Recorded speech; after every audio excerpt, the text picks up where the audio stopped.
Guylaine et André sont mariés depuis 36 ans. Ensemble, ils ont 3 enfants qui sont maintenant adultes et ils sont aussi les heureux grands-parents de 3 petits-enfants. Guylaine est animatrice de pastorale et elle a depuis toujours un souci particulier pour les familles. André est théologien pratique et psychothérapeute. Il accompagne de nombreux couples. Ils ont été membres du Conseil pontifical durant de nombreuses années. Je suis persuadée qu'ils sont une petite mine d'or au sujet des familles et de leur réalité.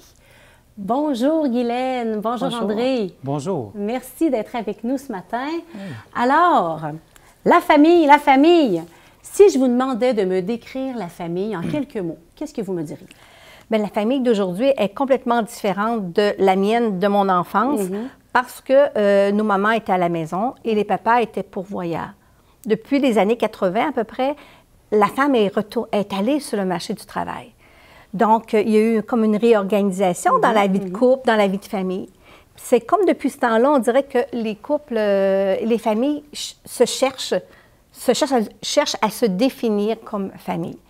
Donc, la famille est un petit peu, elle est différente. On est beaucoup plus dans l'individualisme, le bonheur individuel et non le bonheur collectif, bonheur conjugal ou le bonheur familial avec les enfants. Donc, c'est assez différent. Et si on regarde aussi aujourd'hui, les parents qui ont 65 ans et moins, souvent, ils ne faisaient pas baptiser leurs enfants et ont commencé à dire, bien, mes enfants, ils demanderont s'ils veulent être baptisés. Oui, on entend ça, hein? Souvent. Et qui fait qu'aujourd'hui, ils ont 35, 40 ans, alors on va les appeler les parents sans religion. Parce qu'ils ne sont plus catholiques, considérant qu'ils n'ont pas été baptisés. À leur tour, bien, ils ne demandent pas le baptême de leur enfant parce que ça ne fait pas partie de leur histoire. Tout à fait. Donc, on est dans un autre monde, que nos églises sont un peu vides, mais c'est peut-être un petit peu à cause de ça. Et on sait que, bon, le pape François, le pape Jean-Paul II et le Benoît XVI ont beaucoup insisté sur la famille. Puis quand on parle de pastorale familiale, on pense souvent parents avec des petits-enfants. Les tout petits, là. C'est pour les petits. Oui, la famille, c'est des jeunes familles. Mais en réalité, l'éducateur, c'est pas ça qu'il dit. L'Église, c'est pas ça qu'elle dit. La famille, là, c'est tout le monde. On est tous enfants de quelqu'un. Hein? On fait partie d'une grande famille. Donc, cette philosophie-là, cette manière de voir vient changer un peu notre manière de voir la réalité des familles aujourd'hui.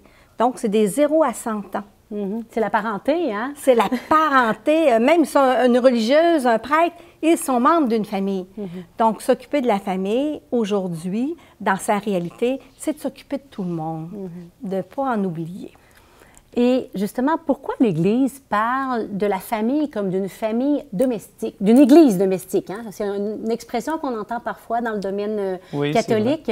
Mais surtout, qu'est-ce que ça veut dire, hein? Une petite Église domestique, la famille? Oui, c'est vrai. Et d'ailleurs, c'est Jean 23 qui parlait de famille de famille. Famille de famille. Oui, la paroisse ou l'Église, c'est une famille de famille.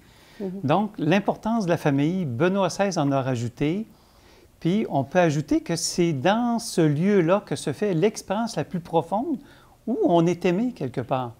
Quand Dieu dit « je t'aime », mais c'est là, au fin fond de notre famille, au plus près, dans la proximité, qu'on fait l'expérience, ou du moins que l'enfant, le jeune enfant, fait l'expérience que c'est bon d'être aimé. Aimer, ça se fait plus tard, mais c'est là que ça se fait. Être aimé, et ça se fait avant tout en famille. C'est là que ça se passe. Donc, le Christ lui-même a vécu dans une famille, et la première expérience religieuse se fait en famille, une expérience de proximité. C'est pour ça que on doit toujours tenir compte des réalités de ce que c'est que la vraie famille. Donc, là-dedans, il y a des souffrances, il y a des joies, il y a des pardons, des déceptions, des frustrations, des élans, des espérances. Et c'est ça, tenir compte de la famille. Et c'est ça que c'est domestique, dans le sens que ça se vit là, ça se vit dans une proximité. Avant d'aller dans le monde c'est là que ça se vit avant tout.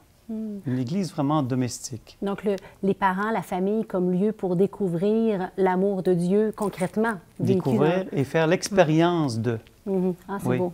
Et justement, parlant d'expérience, quelle est ou devrait être la place des familles dans notre Église actuellement, à votre avis?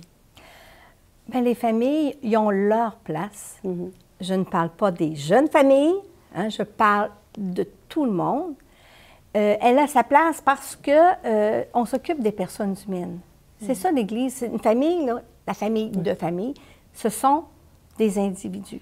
Et on oublie, on fait beaucoup de catégories. Ouais. Hein, on va s'occuper des ados, on va s'occuper des adultes, on va s'occuper des enfants. Non, on s'occupe de toute la famille. On est invité à vivre l'intergénérationnel. Les familles ont besoin de contact, ont besoin d'une communauté. Puis la pandémie est venue nous dire, on a été isolés, les gens se sont ennuyés, ils n'ont pas vu leurs petits-enfants, les grands-parents n'ont pas caressé leurs petits-enfants, puis les petits-enfants n'ont pas vu, les nouveaux-nés, tout ça. Donc, c'est la famille, il faut avoir les bras ouverts. Quand ils viennent cogner à nos presbytères, là, ils vont nous parler, bien, j'aimerais savoir un sacrement pour mon enfant, mais c'est le seul vocabulaire qu'ils connaissent. Ce qu'ils ont appris, c'est tous les sacrements, mais aujourd'hui, c'est ce qu'ils demandent. Alors, on doit renouveler un peu cette manière ce vocabulaire, l'enrichir et leur faire découvrir qu'il y a une place pour eux et de les mettre en route, marcher avec eux autres, pas décider pour eux. C'est ça, faire la route avec, comme Jésus avec les disciples d'Emmaüs. Hein, il n'aura pas tout donné tout cru dans le bec, il a marché avec eux pour qu'ils en fassent l'expérience. C'est ça. Ah, c'est beau. Et on est en plein milieu de l'année Amoris Laetitia. C'est un drôle de mot, hein? Oui, Donc, vous allez nous éclairer à ce sujet. C'est le pape François qui a demandé cette année de la famille. En quoi ça consiste? Oui, l'année de la famille, c'est pour souligner les 5 ans d'Amoris Laetitia, qui est dans le fond la joie de l'amour. C'est-à-dire, c'est une exhortation, c'est un texte. Un écrit? Okay. Oui, un texte que le pape François a pondu il y a environ 5 ans. Et là, c'est 5 ans plus tard, il voulait le souligner. Donc, depuis mars dernier, nous sommes dans une année qui va se terminer en juin 22 par, entre autres, une rencontre mondiale des familles. Qui sera organisée à l'occasion où toutes les familles seront invitées à participer à leur façon. Bon, à cause de la pandémie, ça va se faire d'une façon un peu particulière cette année-là. Comme tous ces temps-ci. Oui, certainement. Donc, le pape invite les diocèses et les paroisses, les universités, les mouvements à organiser des choses dans leur propre milieu et il va y avoir un échange par Internet ces journées-là, où on sera en contact avec diverses cultures dans le monde, divers chants dans le monde. Donc, il y a un 3 jours fort particulier où le pape sera présent dans diverses activités à ce moment-là. Donc, c'est ça. Et on est un petit comité qui, d'ailleurs, on fait la promotion de cette rencontre mondiale des familles, où on va clôturer ensemble cette grande fête, cette année-là. Si on veut, là. Oui, cette année de la famille dont le pape veut. Avec Monseigneur Lépine de Montréal, l'archevêque de Montréal. Vous êtes dans un groupe donc, de gens du Québec qui préparent cette rencontre mondiale des familles ici au Délégué. Qui se prépare. Oui, c'est ça. C'est beau. Et ça fait plusieurs fois on n'entend pas souvent ça à la rencontre mondiale des familles. Ça fait plusieurs années que ça existe, C'est la 10e cette année, donc aux 3 ans. C'est une formule style JMJ, pour les donc familles. un colloque et un 3 jours avec le pape, d'une Ah, façon plus festive à ce c'est moment-là. Beau. C'est beau. Ouais. Et on parle de famille. Vous avez parlé de la paroisse, l'Église comme une famille de familles. Oui. Concrètement, là, comment est-ce qu'on peut vivre une Église plus familiale? Quelques pistes. Oui, bien, ouvrir les portes. Avoir une Église joyeuse. Les gens ont besoin de ça. Disons que l'image de l'Église, ces temps-ci, est un petit peu plus négative. C'est pas toujours très drôle ce qu'on entend à la radio, à la télévision, aux nouvelles. Mais les gens ont besoin d'une communauté. C'est là la pandémie est venue nous dire, on s'ennuie. Donc, puis il y a beaucoup d'étrangers qui sont seuls, ils n'ont pas de famille. Donc, ouverture au communautaire. Et aimer les gens, s'occuper d'eux, quel que soit leur âge, par différentes activités. Mais une église qu'on a le goût de dire à nos amis, viens voir. Viens en voir, hein? Oui, viens avec nous, une église chaleureuse, accueillante. C'est ça. Ah, oui. C'est beau.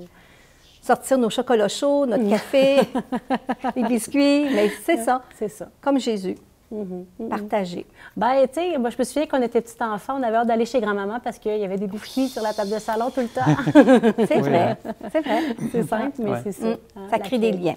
L'accueil, la joie. Merci, André, merci, Guylaine, de votre partage, de votre souci pour les familles, pour la famille humaine qui est la famille de Dieu, l'Église. Merci. Ça fait plaisir. Bon, avec plaisir.